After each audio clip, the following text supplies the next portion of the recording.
Қайырлы күн достар, каналыма қош келдіңіздер. Бүгін бауырдан осындай екі түрлі тағам жасадым, котлет және торт. Видеоны соңына дейін көріңіздер, сіздер де жасап көріңіздер. Өте жақсы шығады.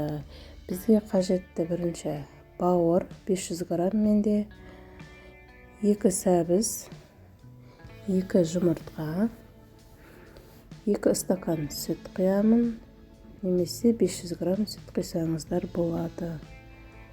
Енді массамызды біркелкі болғанша араластырып аламыз.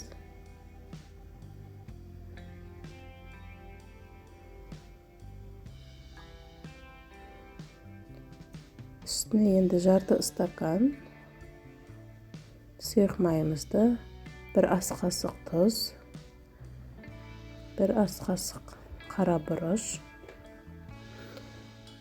салып араластырып аламыз. Енді чесногымызды саламыз.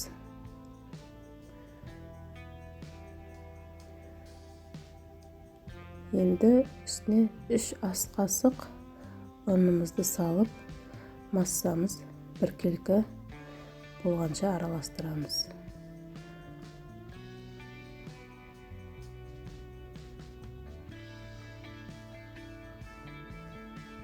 Массамыз дайын болды, осылай жақсылап араластырып аламыз. Енді котлетімізді пісіріп аламыз. Осындай бірінші кішкентай котлетімді пісіріп алдым. Кейін үлкен тортқа арналған котлетті пісіріп аламыз.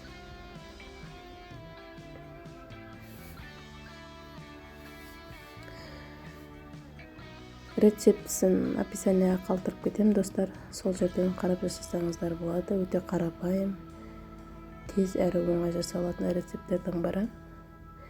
Міне енді тортқа арналған котлетімізді пісіріп аламыз.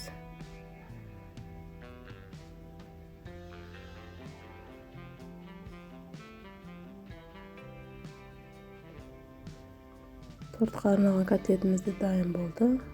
Котлетімізді жасап қойдық. Енді тортымызды жасаймыз. Осылай арасына майонез бен зелень қосып, салат жапырағын салып отырып, осылай торт жинаймыз. Өте дәмді болады достар, жасап көріңіздер. Еш өкінбейсіздер. Сіздер де жасап көріңіздер. Міне тортымыз дайын болды. Бір бауырдан екі түрлі тағам. Сіздер де жасап көріңіздер. Каналыма тіркеліп, лайк басайық достар. Қазақша контентті қолдайық. Назарларыңызға рахмет. Сіздермен болған Гүлдариға.